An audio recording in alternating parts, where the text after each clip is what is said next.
everybody, and welcome to the weekly scopes from the 1st to the 7th of September. Hi everybody, and welcome to this week's weekly scopes. If you've heard this before, you can skip, but this is just the intro on how I formulate these astrology weekly readings. I use astrology and my intuition to give you advice how you can practically use the knowledge of the stars and the planets and apply them to your life. So my weekly scopes are all based on GMT time and on Vedic Constellational Astrology. So now I'm just going to explain what Vedic Constellational Astrology is and how it differs from Western astrology. So the precession of the equinox is sort of like something that happens in astronomy and astrology, where the Earth's axis undergoes a slow circular motion over 26,000 years, and basically this means that this motion causes a shift in the position of the equinoxes, and also the calculation Vedic and Western astrologies use. So around 2,000 years ago, the tropical and sidereal Vedic astrology signs of astrology were aligned in the same position. So if the sun was in Scorpio in Vedic astrology, it was also in the constellation of Scorpio in Western astrology. But because of the precession of the equinoxes, this has caused a gradual westward sort of like drift of the tropical Western signs. So basically these signs and the Western signs shift 1 degree with every 72 years. So as a result of this ongoing shift, when Western astrology says the sun is in the constellation of Pisces, it's typically in the constellation of Aquarius. Still, this is because the degree, orb and the date for Western and Vedic astrology are 24 degrees, 24 days apart. So in Western astrology, the sun enters the constellation of Pisces around the 19th of February each year, but actually the sun doesn't arrive into the constellation of Pisces until the 13th to the 15th of March each year, and Vedic astrology takes this into account because it's based on the fixed star positions, and Vedic astrologers use sidereal calculations. So as a result, Vedic astrology takes into account the actual positions of the constellations in the sky at any given time, and also considers the precession of the equinox, adjusting for the shift in the position of the equinoxes over time. But in terms of Western astrology follows the tropical zodiac, which is based on the seasons rather than fixed star positions. Western astrologers also do not directly account for the precession of the equinox in their calculations as well, so this results in slightly different calculations and interpretations that are given whether we're using Western astrology or Vedic astrology. So yeah, as I said, Western astrology uses specific dates, so every year, regardless of where the sun actually is at the sky, the sun moves into Pisces around the 19th of February.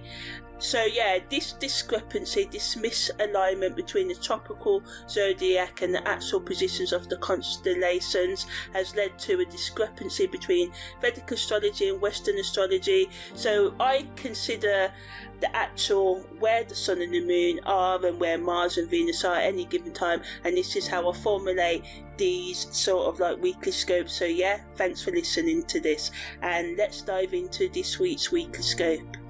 Okay, so now I'm just going to explain what parallels and contra-parallels are in astrology, because I use them in my chart interpretation. So declination in astrology is the measure of how far a celestial body is, such as the sun, whether it's either north or south of the celestial equator. And the celestial equator is an imaginary line in the sky above the Earth's equator, which us astrologers use in our interpretation. So parallels happen when two planets are on the same declination.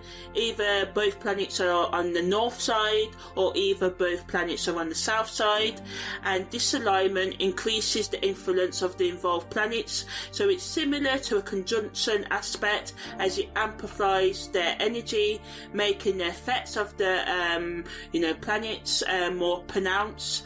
Contra-parallels, on the other hand, happen when two planets are on the same declination, but one is in the north and one is in the south. So this alignment creates tension, which is similar to an opposition aspect, and it can lead to conflict, challenges and inner struggles between the energies of the planets involved.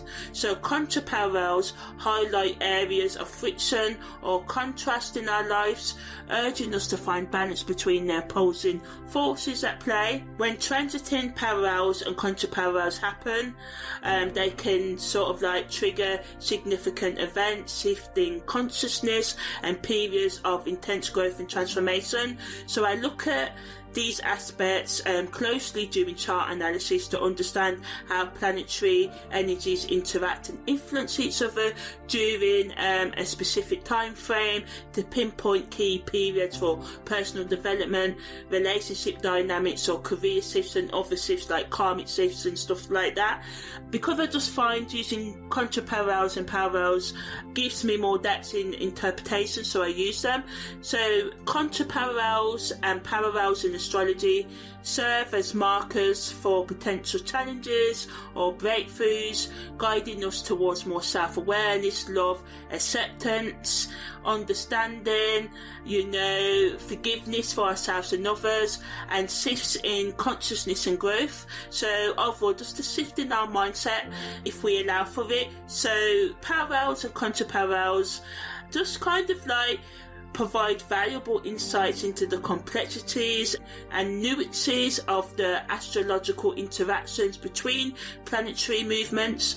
So yeah, that's the end of what contra-parallels and parallels are. So this week, Mars makes a contra-parallel to Pluto, and this entered on the 2nd of August, is exact on the 1st of September at 9:01 a.m. and leaves us on the 11th of November at 10:33 a.m. So it's going to be lasting us for about 2 months. So Mars and Pluto in contra-parallel on opposite sides of the declination, and the Sun makes a contra-parallel to Saturn, and this entered on the 29th of August, is exact on the 3rd of September at 5:24 a.m. and leaves us on the 8th of September at 4:27 a.m. and Venus makes a contra-parallel to the Moon's North Node, and this entered on the 1st of September, is exact at 4:24 p.m. on the 5th of September and leaves us on the 9th of September at 3:38 p.m. So Mars's contra-parallel to Pluto, as I said, is going to last us for about 2 months. So this allows us to have a solid 8 weeks of assertiveness if we want to, determination, and increasing energy to motivate ourselves to transform and change the things we want to change. We just have to be mindful about power struggles, overstepping people's boundaries, them trying to manipulate us, our repressive things that may come to the surface, because we've got Mars and Pluto here, our sex drive and our repression drive, so it may bring our repression. So whether we've got sets of kinks that we deny from ourselves and others, and of course we only have to really, admit things to ourselves and any higher power we believe in, really. But if we are in relationship with people, especially intimate ones, we have to be honest. But how can we do this if we're not even honest with ourselves? So this energy allows us to look at the things that block us getting, using our Mars energy, which is our motivation, our creation energy that sustains us.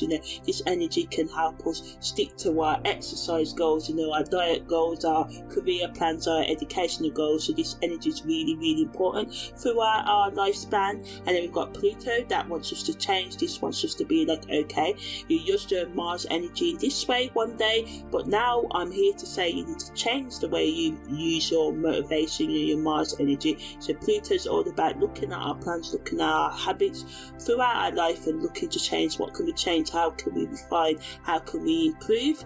And we may find, courage to confront deeply buried issues and tackle challenges that have been holding us back. On the downside, as I said, because it adds to, power struggles and internal conflicts as well, it can make us make impulsive decisions about our spending, even hookups and stuff, just impulsive decisions that can kind of wreck our lives. So we have to think before we react and act over these coming months, but use this energy to really, this is a powerful energy. It's going to make us aware of our blocks, it's going to bring challenges to our goals, but it's also going to make us aware of these blocks so we can think of plans, using the Pluto energy to overcome our challenges, so we can become more in balance and focus on whatever we need to change. But again, Pluto wants us to look at the things we hide, the secrets, the repressions, and how we can find healthy outlets to let out our kinks and stuff like that.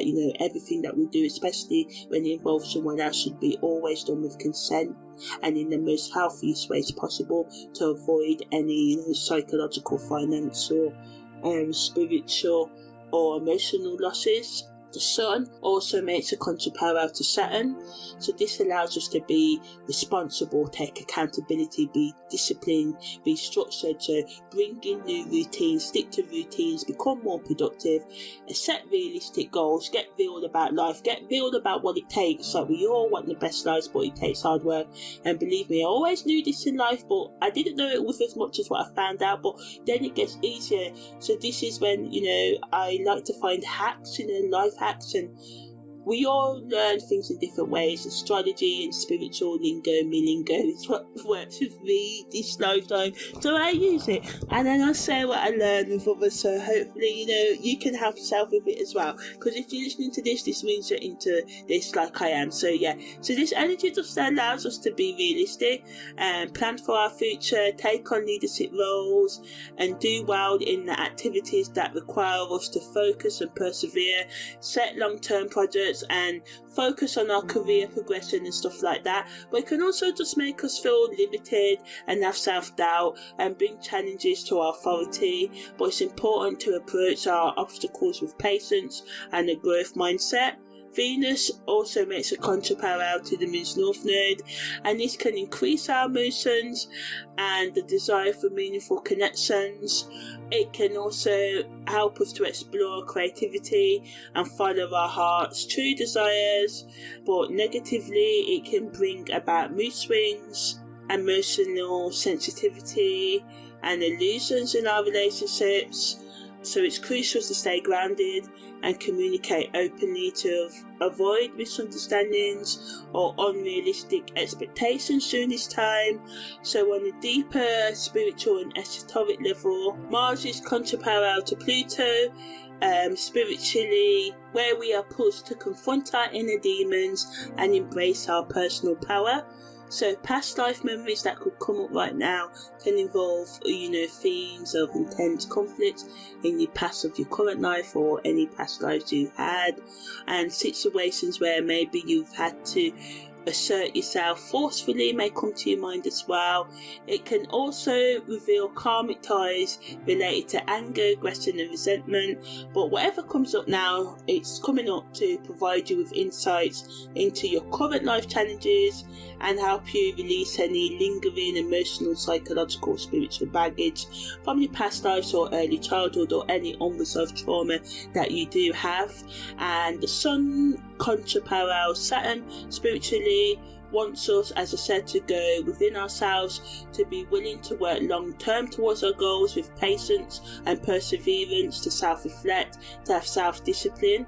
So past life memories that could come up right now resolve around sacrifice, hard work, experiences where you may have had to overcome obstacles and face adversity, challenges with resilience and keep on going even when everything was chaotic, kind of like how life on earth is right now. But so just learning to live within the chaos, but without falling into the chaos and not allowing the chaos to affect you, also being respectful of the chaos. but also your boundaries as well, and finding out what all that means to you and how you can navigate all of that in the ways that you need to.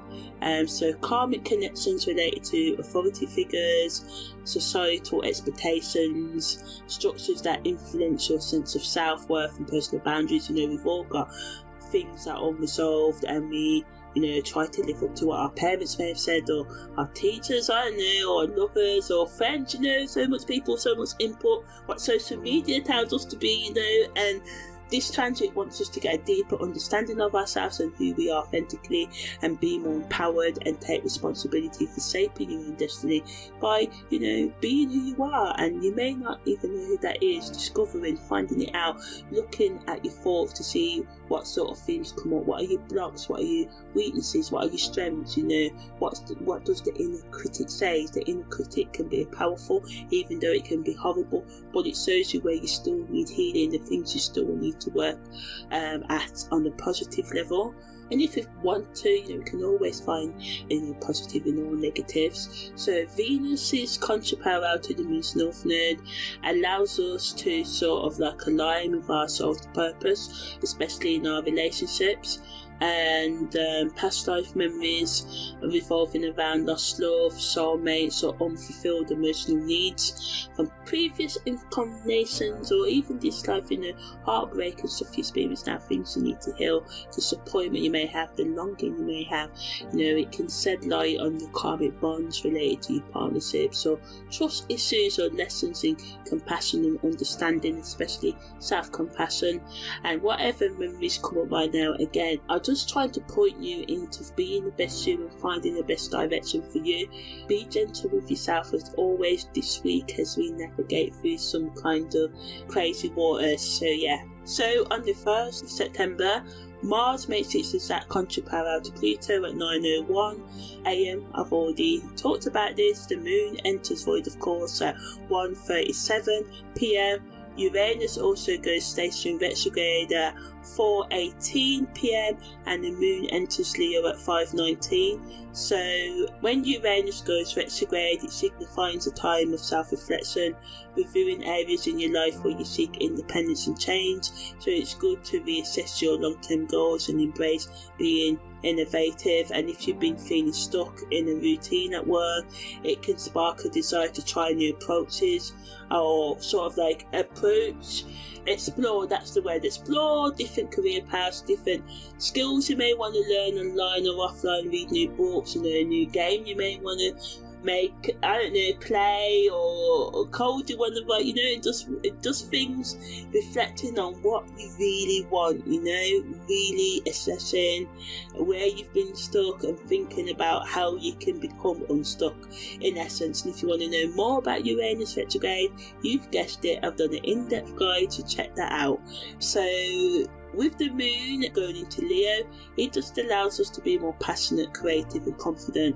It encourages us and supports us to be more authentic and to seek sort of validation from within on the highest level. But if we don't operate from there, we can seek validation from external things, and this can kind of turn people off, or just make them think that you're too needy and stuff, or people may seek too much validation from you and you may be overwhelmed. So just try and give you and other people grace, set your boundaries, try and work through the reasons if you do seek eternal validation, why you do that. And it's good to have it, but as time goes on, as in time as in age, as we get more deeper into adulthood, we really want to be relying on our own sense of self and knowing ourselves to do that. And it can be really hard. Don't feel saying if it takes you 50 years but someone else gets it in 5 years. We're all here to learn different things at our own pace, but what we also shouldn't do as well is just use things as excuses. Sometimes we can use our our pain and, just certain things as excuses to stay stuck, and having an excuse for why we haven't made the changes and took the responsibility for the changes that need to be made in our life, So on the 2nd of September, Mercury makes a trine to Chiron, and this entered on the 31st of August and is exact on the 2nd of September at 2:46 p.m. and leaves us on the 3rd of September. So Mercury is in Cancer and Chiron is in Pisces, so this is a good energy and supportive kind of vibration between communication, represented by Mercury, and healing, that's represented by Chiron. So it allows us to kind of heal on a deep emotional level and be open to new conversations that can help us, gain insight, and it allows us to express our emotions more effectively, and it just increases our sensitivity in our communication style, and we can just feel more attuned to other people's feelings and able to offer compassionate advice and support to others as well. On the positive, it allows us to heal emotionally, which is really, really good, and be honest with ourselves and others about what it's going to take to heal. But negatively, it can just make us oversensitive, and we can find ourselves absorbing other people's emotions to the point of feeling overwhelmed or drained. So we just need to watch out for that so we can maintain healthy emotional boundaries. And it's kind of crucial to practice self-care and set limits on how emotional energy you kind of spend on others, and the best use of this energy is to be compassionate and empathetic and to listen actively to others and just offer support where needed and express your own emotions more honestly. You can use this time to connect with loved ones on a deeper level and work on healing emotional wounds through sort of like heartfelt conversations and creative expression, and just remember to stay grounded and retain healthy boundaries while navigating increased sensitivity. What this energy brings, just try and just chill out a bit, And on a deeper level, this energy of Mercury's connection with Chiron can bring up past life memories related to nurturing roles or lack of receiving nurturing. Maybe you've experienced neglect, abandonment and rejection in your life, heartbreak. It can uncover experiences from previous lives, or a dream and just thought or whatever, that can help you navigate your emotional wounds. So your spiritual guides or people who have acted as healers in your current or past lifetimes may come to your attention or physically come into your life right now, or you may just have more increased contact with them if you know who they are. Because Mercury symbolises communication and Chiron represents the wounded healer, and it encourages us to explore how words and our thoughts can be a source of healing for ourselves and others. And it's just, it really wants us to reflect on our past wounds and how they have shaped our present way of connecting with those around you and connecting with your own self even, because a lot of the time, our thoughts, the constant thoughts we like to live in us, kind of dictate how we treat others, how we respond to others and the words. So by allowing yourself to dig deep into your psyche, you can, uncover powerful information that can, guide you and allow you to emerge a more empowered version of yourself as you take daily steps to become the better you, and it just allows you to pay attention to your dreams and, just be more conscious. So the best use of Mercury's trine to Chiron is just to heal and be open to heal and do healthy things to make you feel more centered right now. So on the 3rd of September, there's a new moon at 2:56. If you want to know all about that, check out the separate audio.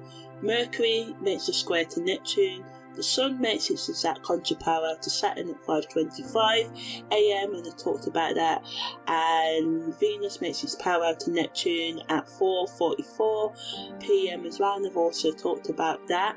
So Mars' square to Neptune enters on the 1st of September, and Mars is in Gemini and Neptune's in Pisces, and this energy leaves us on the 4th of September. So positively, this allows us to be able to think on our feet, be flexible, adapt to different situations. We can find innovative solutions to our problems and just come up with new ideas for a creative project or anything else. But negatively, it can add to the confusions and misunderstandings of the week, because it can add to us finding it hard to think clearly, and we may have difficulty focusing on things that we need to focus on. But we've got lots of Saturn energy this week grounding us. So, although we can misinterpret people's intentions, or people may misinterpret or misunderstand what we mean, and this can lead to conflict. All in all, this week's energy supporting us to overcome if we're willing to think before we react or walk away. The best use of Mars's square to Neptune is to strike a balance between taking action, doing, and reflecting, not doing, being still. Engaging in activities that stimulate your mind, while also taking time to pause and reassess situations, and just being mindful of the fact that you and others may not be thinking straight, and giving people the grace or time to respond, or asking for time out if you really just can't think clearly right now, rather than thinking, oh, I have to do it. And I know sometimes when at work and meeting deadlines it can be hard, but I believe it's better to sort of be honest rather than not and mess something big up, but I also recognise it's not always practical to do so. So on a deeper spiritual level, it allows us to confront our inner fears and desires, and it may bring up past lives where we may have struggled with our aggression energy, because a lot of the time, we can do that. How do we channel our aggressive and impulsive kind of energy healthily? And we all have it to a certain extent. Or it may also bring up past life memories where you struggled with being compassionate to yourself and others, or any other human emotions. Whatever your challenge with this energy may bring it up to your attention through experiences or thoughts, so you can understand it and heal it. So the situations that come up now where you're faced with challenges due to misunderstandings or lack of clarity are asking you to serve as a reminder to work on making yourself be more clear, on thinking about ways how you can understand other people's more clearly, by not making assumptions, by being willing and able to ask questions and not being scared of asking questions. That's what I was looking for, because a lot of times we don't ask because we're like, oh, I should know this, I should understand that. No, we can't all know everything all the time, and even sometimes when you do know a lot of things, your access to that information can be limited. So this energy serves as a reminder to work on integrating the conflicting energies within you, your strengths and weaknesses, all the conflicting traits within you, and finding the balance between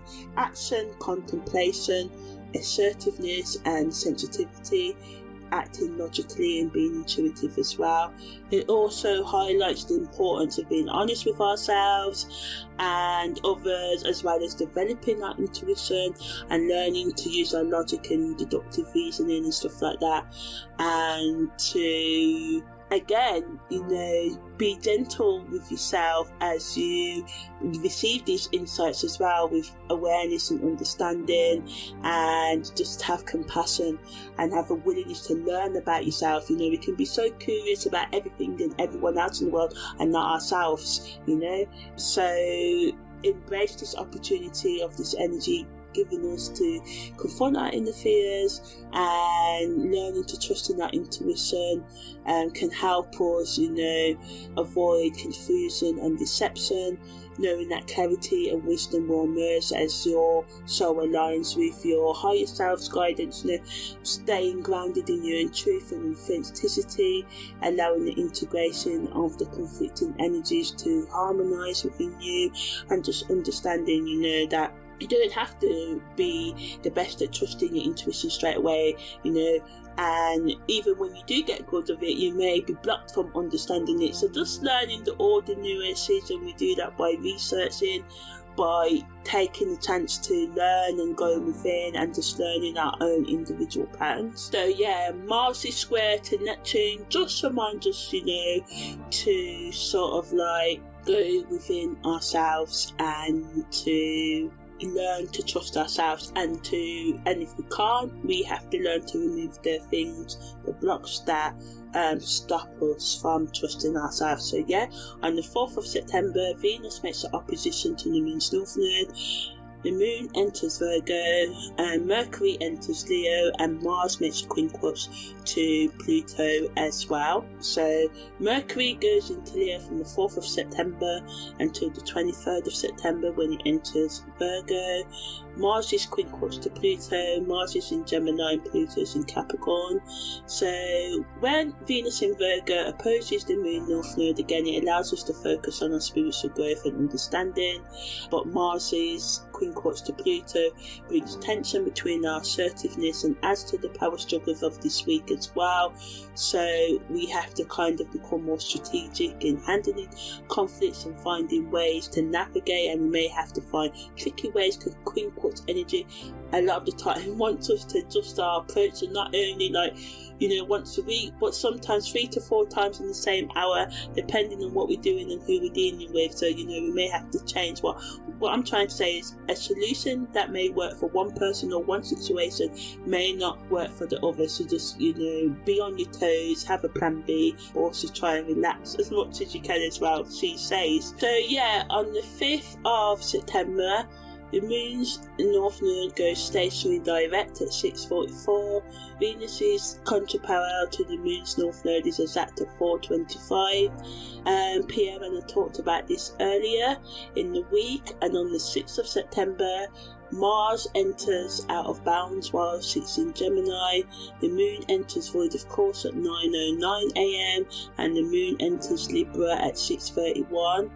So the moon in Libra just allows us to bring harmony to our emotions and to be more diplomatic and respectful and look towards fair solutions to our problems and our socialising and everything, so everyone can be like, yeah, let's split the bill equally instead of, oh, I'll just pay for my drink and my dessert, that sort of thing. So people can just be more pleasant and more, just chilled out and fair right now, or just, seeking compromise and wanting to avoid conflict. So it's beneficial energy to help us improve and repair the conflicts that many aspects have been this week. And Mars in Gemini going out of bounds can add to the impulsiveness in our actions. Gemini is an air sign and it's known for its curiosity and flexibility, and it can make us feel more restless and eager to try new things and just be more. So it's really good because it can help us, Mars being in Gemini, as I talked about earlier, but going out of bounds will just make us get outside of our comfort zone. But we just have to watch out for overstepping boundaries and being too reckless as well, and just make sure we think out the consequences before we do it, making sure you're willing to bear the consequences of your actions. Okay, so while this energy can make us more creative and innovative and open to new ideas, it can result in us being scattered in our efforts, because we can try and do everything all at once. And if we don't control, Mars energy on control, people with a lot of Aries energy and Mars energy, it's our first house, maybe 8th house as well, so you just have to just really watch it and just make sure you think before you act and react, and just try and be chilled out. Work hard, yes, but make sure you take time out so you don't fall into burnout. And the best use of this energy is to use the harmony and communication skills brought by the moon in Libra, and to navigate the impulsive energy of Mars in Gemini out of bounds. But as this only lasts in the Libra energy for 3 days, and Mars out of bounds is going to last us for about a month. So we just have to just be mindful and use our willpower, and we're going to have other aspects helping us use that energy wisely. So it's all good as well. So just be mindful of your emotions, actively seek balance, channel the restlessness and curiosity of Mars in a productive direction, such as exploring new ideas or engaging in stimulating conversations.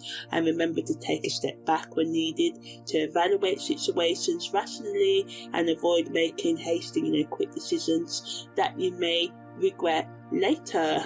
On the 7th of September, the Sun makes its sextile quadrant to Pluto at 2:12 a.m. and this entered on the 6th of September, it's exact on the 7th of September at 2:12 a.m. as I said, and leaves us on the 8th, and the moon also enters its crescent moon phase, and Mercury makes its exact square to Uranus, and this entered on the 6th of September, is exact today on the 7th at 5:20 a.m. and leaves us on the 8th of September, and Mercury's in Leo and Uranus is in Taurus. So when the moon is in its crescent phase, it allows us to set intentions, take actions towards setting the goals that we may have set at the time of the new moon a few days ago, but negatively can add to the restlessness and the uncertainty that may come up about the next steps. Because it's good to plan right and think of new ideas, but how are we going to bring them into our life? It can be so hard. Start with small steps, small steady steps. The results over time are slower to come in, but they last a long year. So we've all been in those diets, when we've got the focus on, I need to lose this weight because we want to go on holiday in, say, 9 months or something. Okay, we can stay focused, but then we go on that holiday and we put all the weight back on and we put some more on. So it's just best to just, instead of dieting, just try and live a healthy lifestyle. And it's hard. It's taken me decades to get here, but I'm here now. So, keep on going. I am all for getting back up after every failure, because that's how I've gotten to where I am today, and it hasn't always been pretty, and it hasn't always been good for the confidence and the ego, but in the long run it has, because it's diminished the ego, right? But yeah, so anyway, positively, it's the sun in Leo making the sextile quadra to Pluto, makes us have power and authority, so it adds to all of that. We can just have the strong urge to take charge of our life, like I need to change, I want to change, I'm gonna do it. So this is really good energy for that, yeah. And Mercury square to Taurus helps us with our problem solving skills and can bring us sudden breakthroughs in our, what we're trying to, conflicts or what we're trying to understand right now. But we just need to watch out, because we can add to the impulsivity and the misunderstandings of this week as well. It's life, memories what may come up are memories linked to issues of control, manipulation and rebirth. It pushes us to confront those deep-seated fears and patterns that stem from previous lifetimes or unresolved trauma. In this lifetime, as I said earlier, all in all, the energies this week are asking us to dig deep within ourselves, confront our past traumas, starting and continuing the work of facing our inner demons and fears, and embracing transformation, daily change with courage and acceptance, and just reminding us to trust in the cosmic energies that are guiding us towards a higher understanding of our life journeys, and just to feel like the universe is conspiring to help us evolve and awaken to our true potential. So yeah, I've been Amani. Thanks for listening to this. If you like my content, please subscribe or follow wherever you're hearing or seeing this. So yeah, that was the weekly scopes from the 1st to the 7th of September.